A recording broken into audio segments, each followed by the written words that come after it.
There's so and fuck ups that were there, but nobody cared then, and I didn't care listening. And then I realized different in the jam jam than what you normally get. Trey Beer from what he normally played, which I love this song, and I love hearing it in this incarnation of it, this version of it.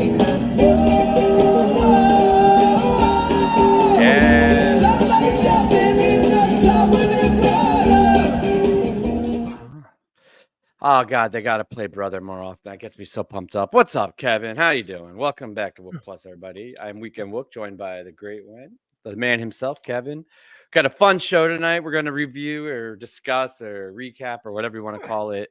11/18/96 from Mid-South Coliseum in Memphis, Tennessee. Set us up, Kev. What was going on this time of year, this time of the decade, 96?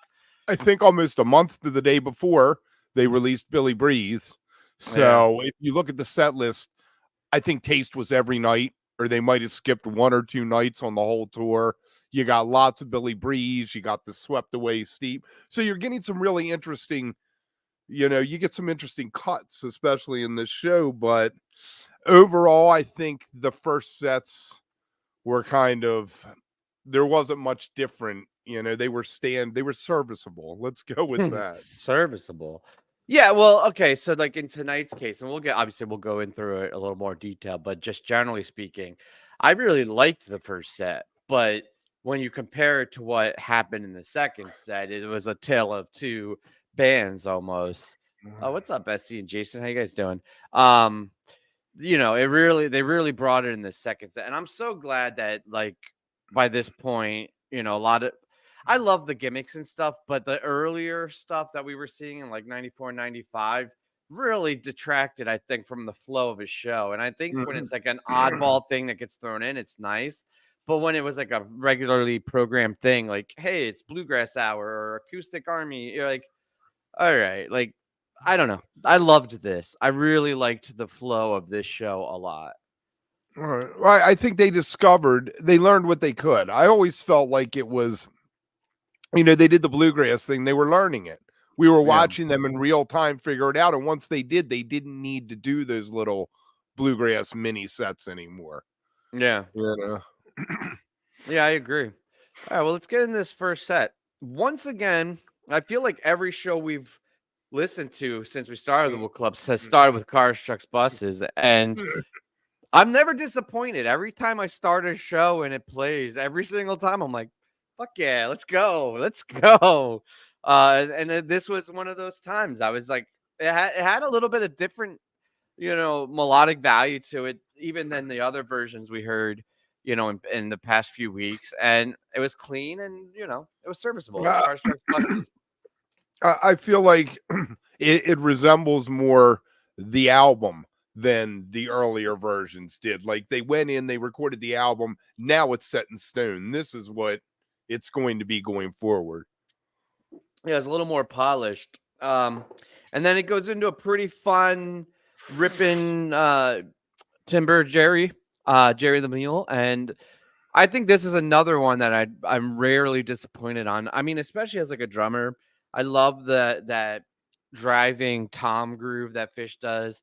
I love the sound of his drums. I don't know if it was the mix or the tape or if he just had things a little more raw, but I was really enjoying the sound of his drums in this. And it's a great 1-2 punch, a very high energy CTB into Timber to start the show. I think is a energetic way to get things going. I like Timber there.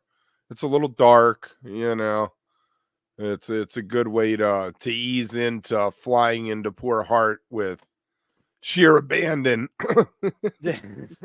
So I think this Poor Heart, and I don't want to keep harping back on a stupid thing I said on a past show, but the Poor Heart, a couple weeks ago, what was that? The 94 show? Yeah. Where it was like just like barely you could classify it as holding on.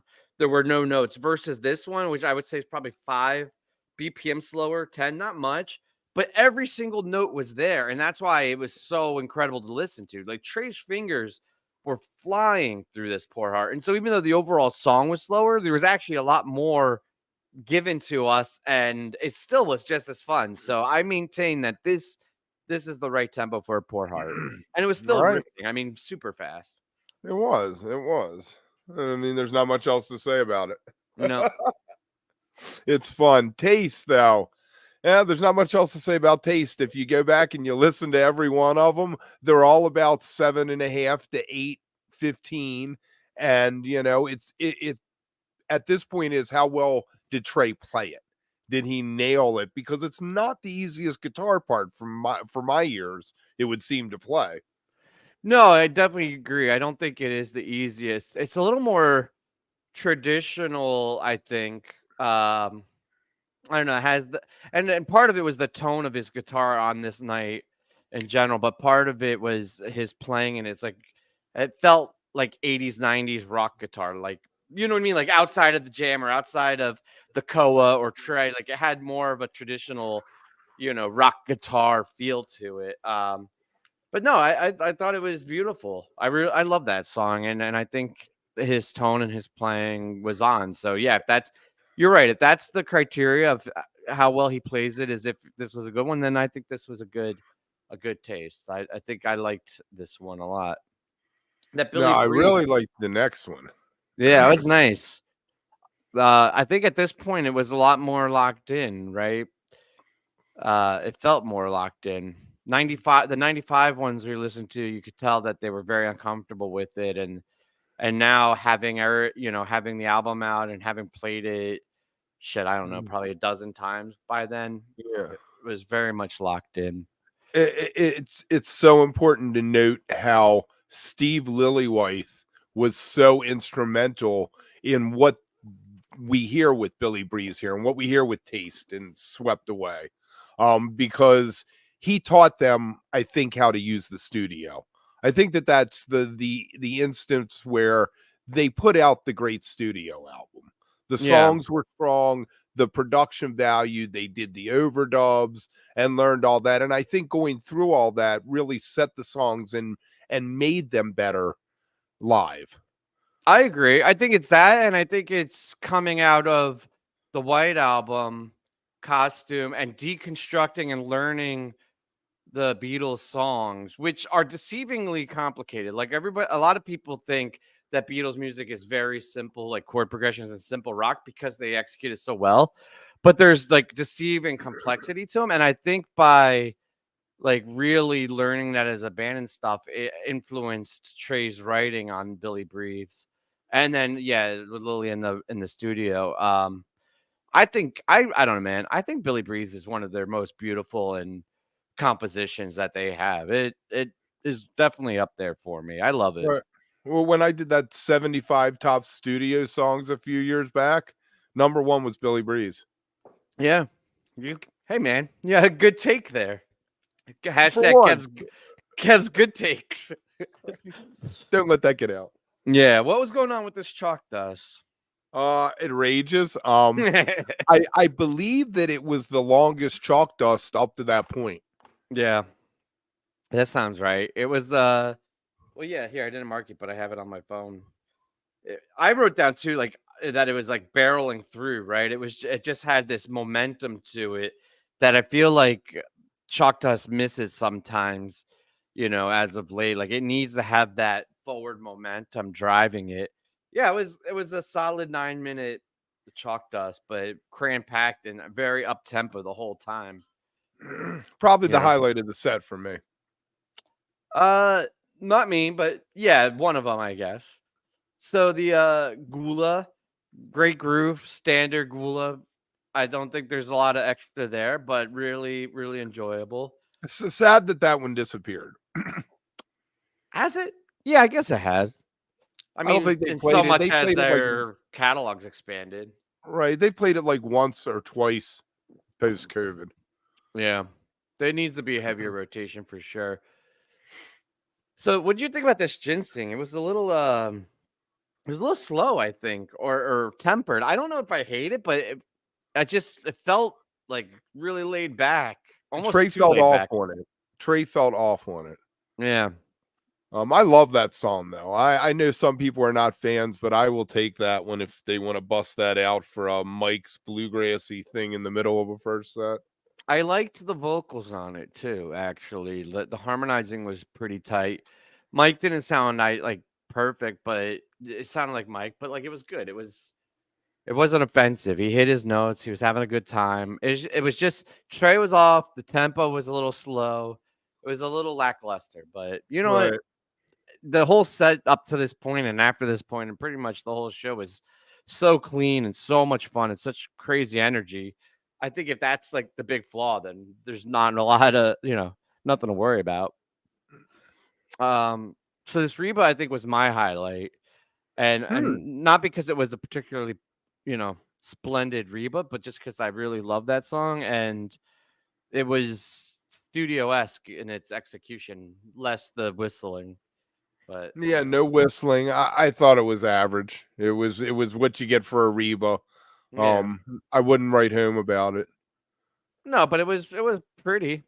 I Right. enjoyed it. No. Why do you think that that's more the highlight than that Chalk Dust, where I feel like they broke some ground?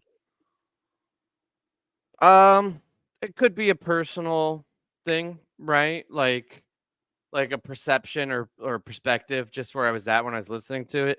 You know what it was? I was sitting here actually with my headphones, just kind of like dazing off, listening, not doing anything, not really writing or anything.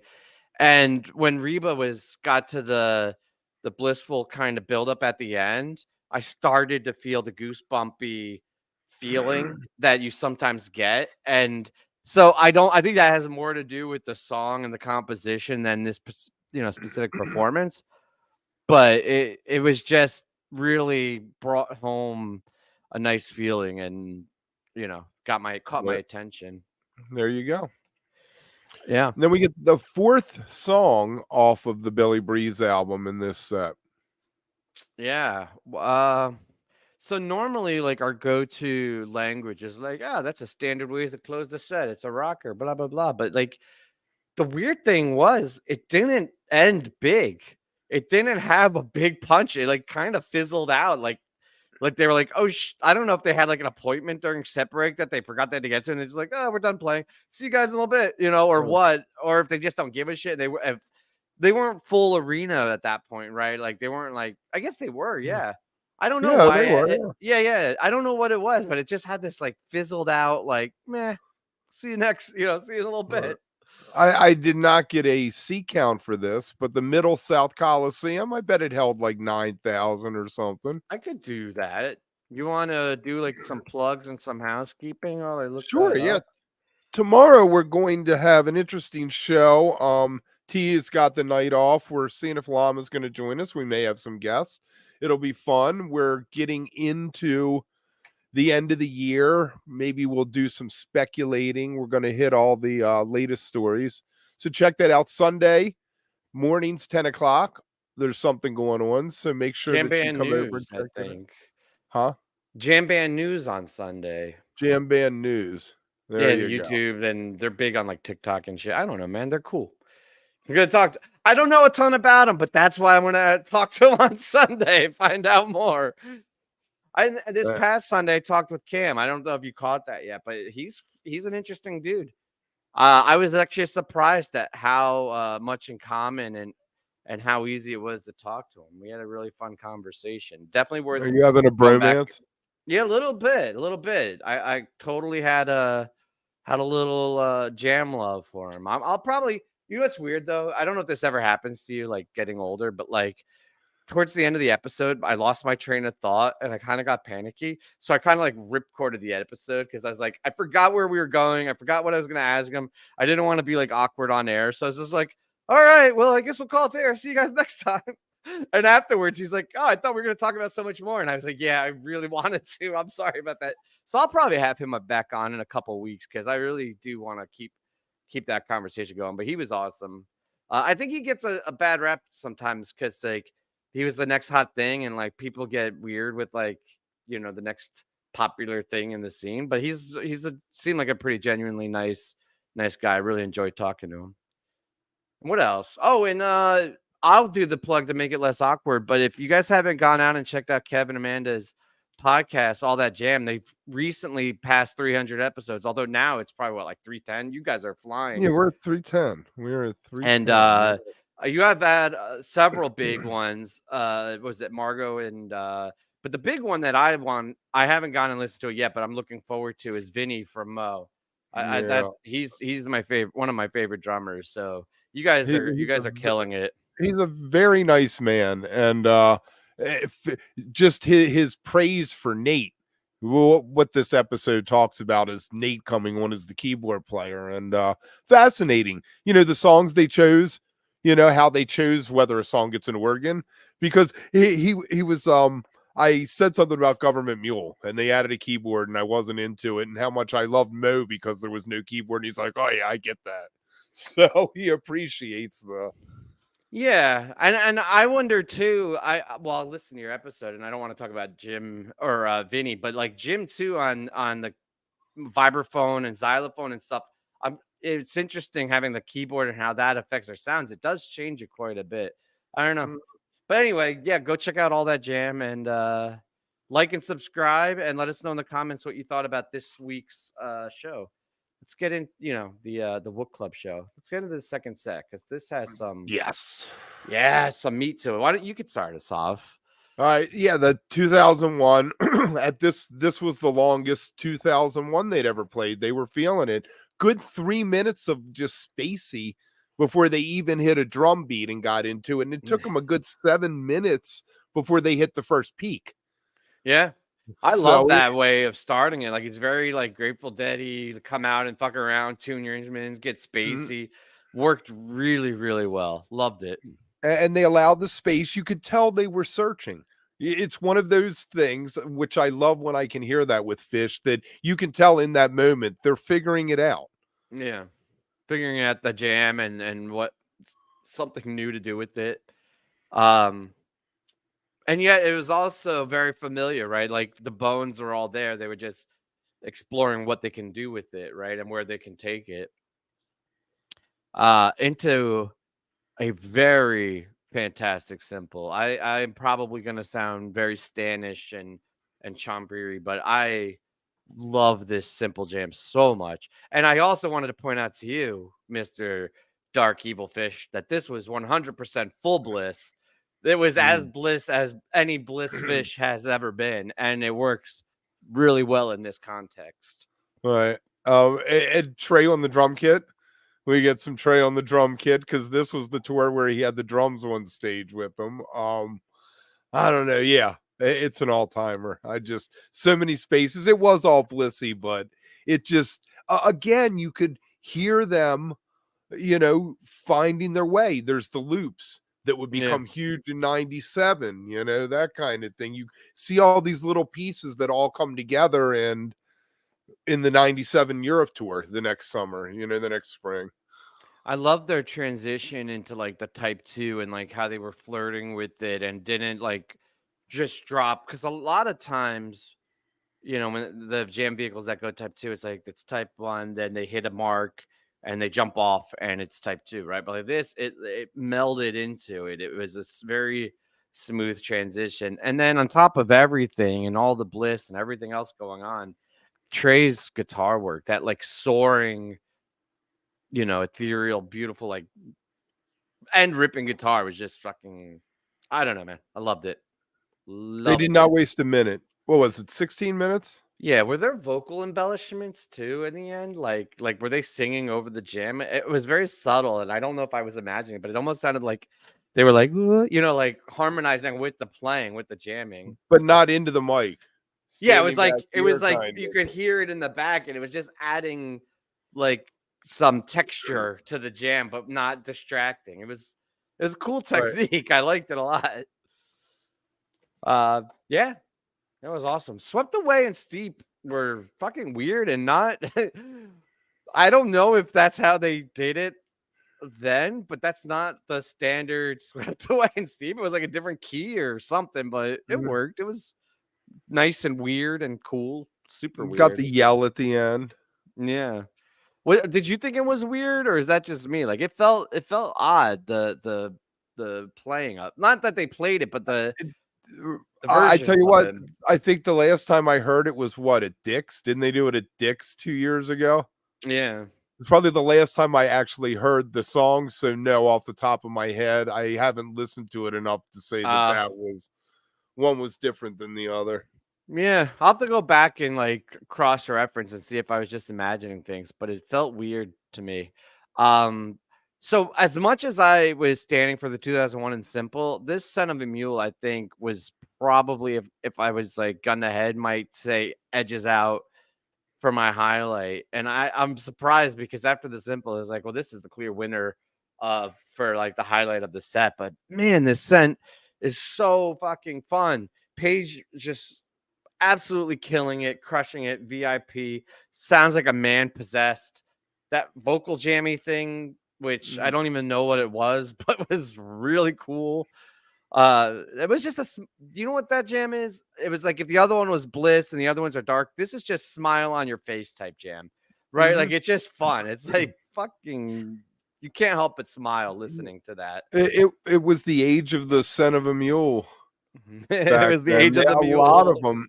The one I saw one later in this tour, and Trey started playing Roundabout by Yes, the guitar beginning in the middle of it. So they were all over the place. It was one of those songs that they afforded that space to, but eventually it landed on the Russian jam, and that's all you ever got. Yeah, the boom dun boom. Yeah. Da, da, da, da, da, da. Yeah. So much fun. See, I'm smiling now. It's like fucking great. I can't help it. I always wanted to get down and try to do the dance, but my bones won't let me squat and kick. You know it when it hurts just in the descent that you shouldn't be doing it. You don't even get one kick out. Just the descent hurts your knees and your back. You're like, ooh. I shouldn't be squatting. Oh, that was a mistake. I'm gonna feel that one. So then here on out for the rest of the set, Gary Gazaway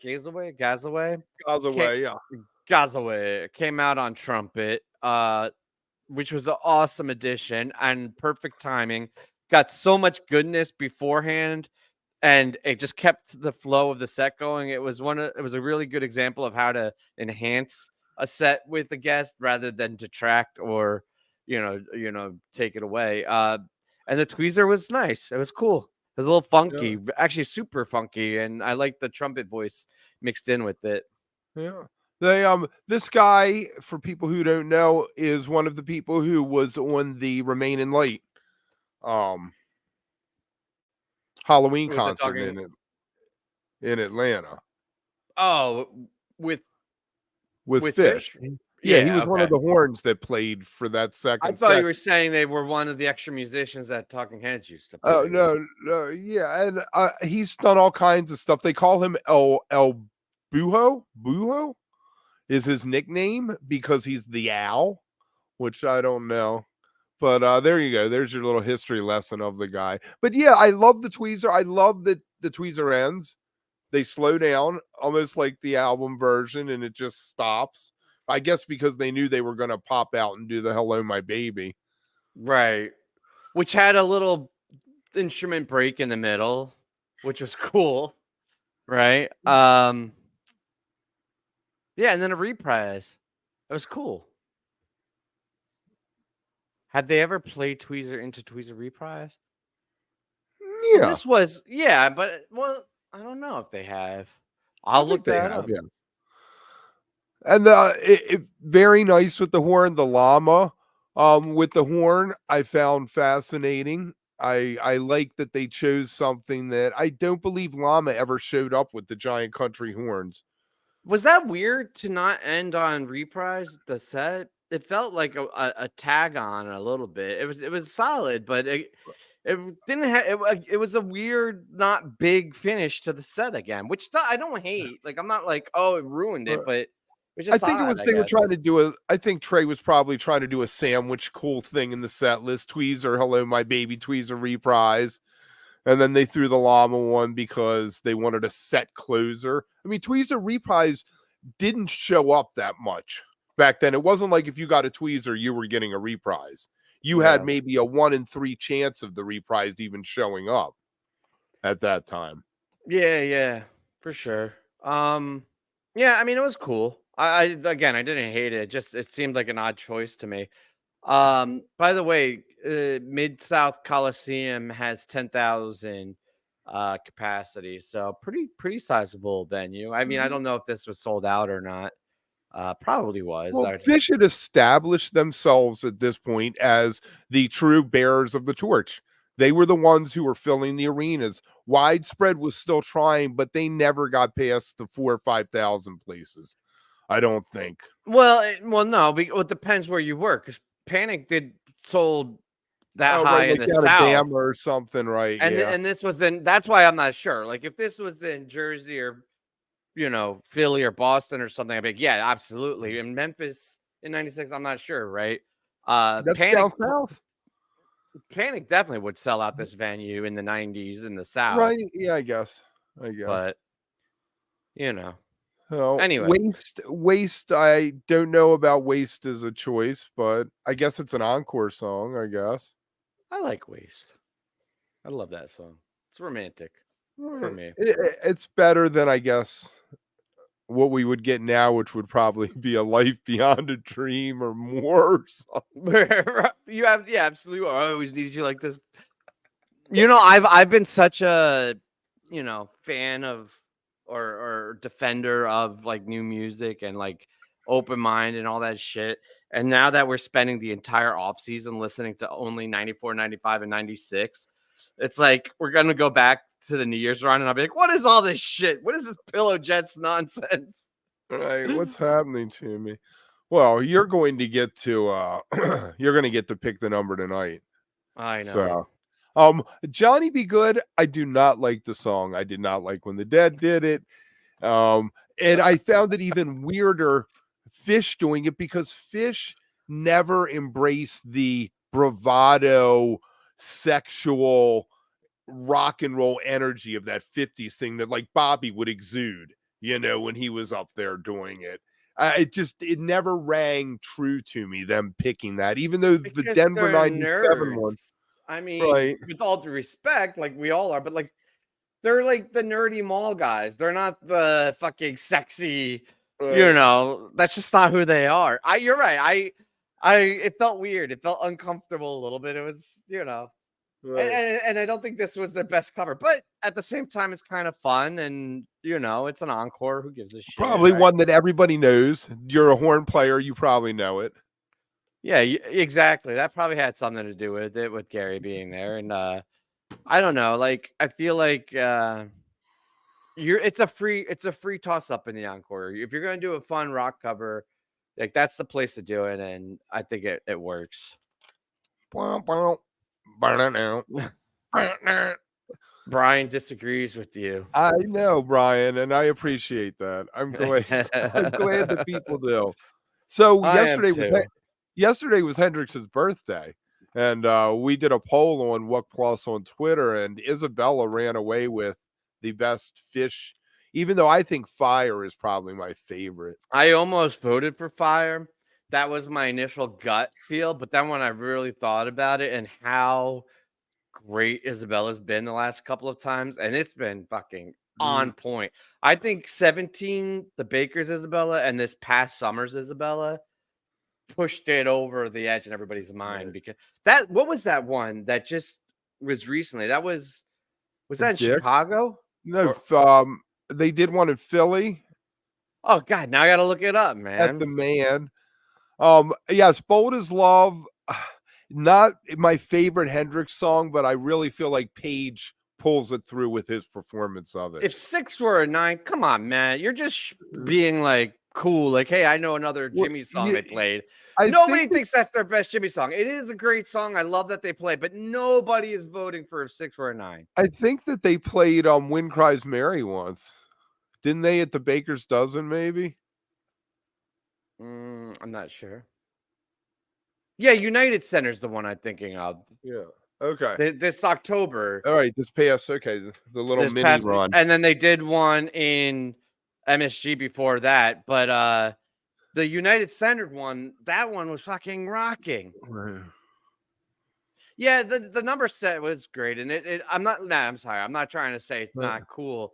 I'm just saying that that's not the choice for best Jimmy song they play, in my opinion. The It was wind good. cries Harry.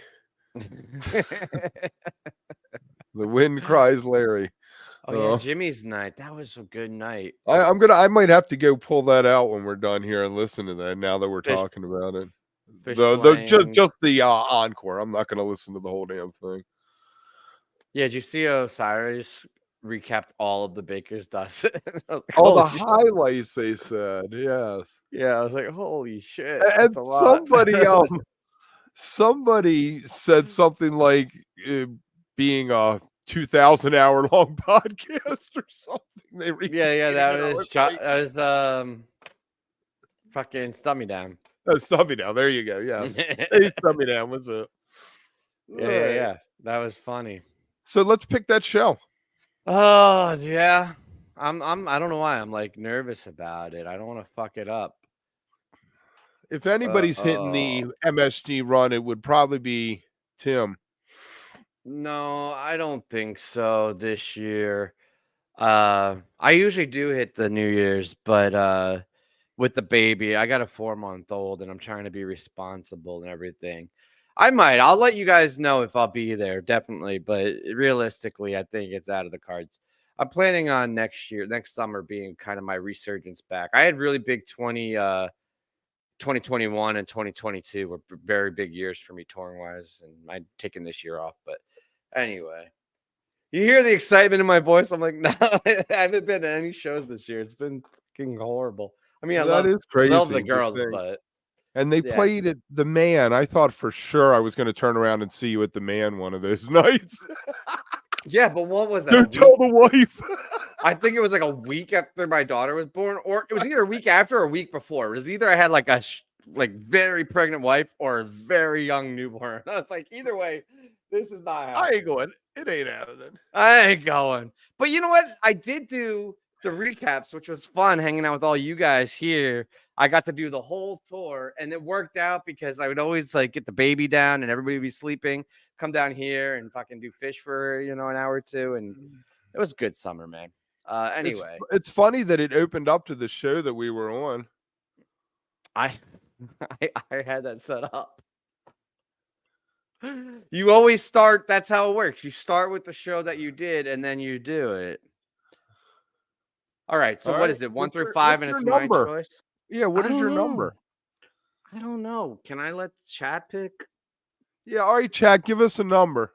Give us a number 1 through 5. I'm trying to get away with not being responsible for this. First one up gets it. SC with the 3. All right.